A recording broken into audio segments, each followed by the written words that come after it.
Bien, Madame la Ministre, Mesdames, Messieurs, Messieurs les administrateurs, Messieurs les directeurs, chers amis, je suis heureux d'ouvrir ce deuxième colloque organisé par le groupe Mornay sur le thème de la solidarité. Cette deuxième année est consacrée de la volonté d'agir au changement de regard. Je rappelle que l'année dernière, nous avons fait notre premier colloque sur l'aide aux aidants.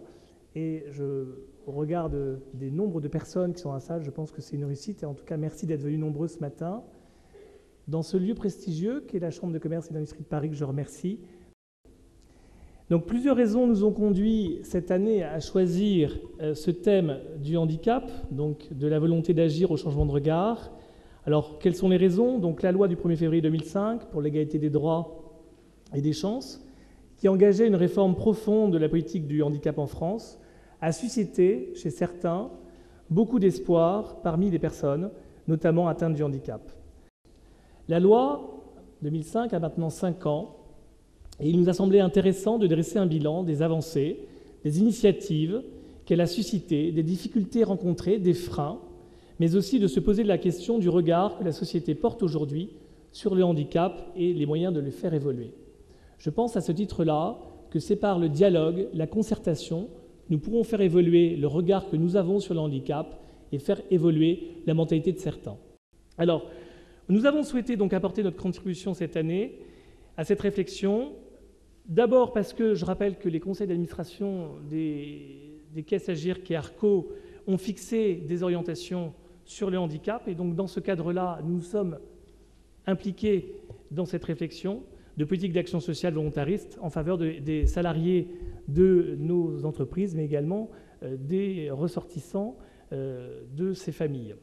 Par ce colloque, le groupe Mornay a souhaité apporter sa contribution aux réflexions et au changement de regard sur le handicap en invitant des experts, des universitaires, des professionnels impliqués dans l'action qui apporteront leurs témoignages et feront partager leurs connaissances et leurs expériences. Bonjour à tous. Moi je me présente, je suis journaliste à France Télévisions et ravie d'être ici aujourd'hui pour animer les débats qui auront lieu durant ces tables rondes, en particulier parce que effectivement le handicap me concerne particulièrement et je sais que je vais apprendre beaucoup dans cette journée. Vous le savez, la journée va se découper en 2 parties. Donc ce matin, on va plutôt parler de la loi de 2005 des institutions qui se battent pour faire avancer les choses autour du handicap. Et puis cet après-midi, après la pause déjeuner, on abordera un point qui est très très important, c'est la façon dont on pourrait faire changer aujourd'hui le regard de la société sur les personnes handicapées. Bonjour, et d'abord un grand merci au groupe Mornay de m'avoir invité parce que je suis heureuse d'avoir l'occasion de m'exprimer et puis de dire un peu ce que j'ai sur le cœur. En France, il y a 3 millions de personnes handicapées, dont le tiers sont des handicapés mentaux ou psychiques. Et en termes de personnes totalement dépendantes, elles sont près de 300 000. Je demande que l'année 2011 soit décrétée grande cause nationale du handicap. Je demande que l'État finance une grande campagne télévisée qui ne soit ni compassionnelle, ni exhibitionniste, mais juste et vraie.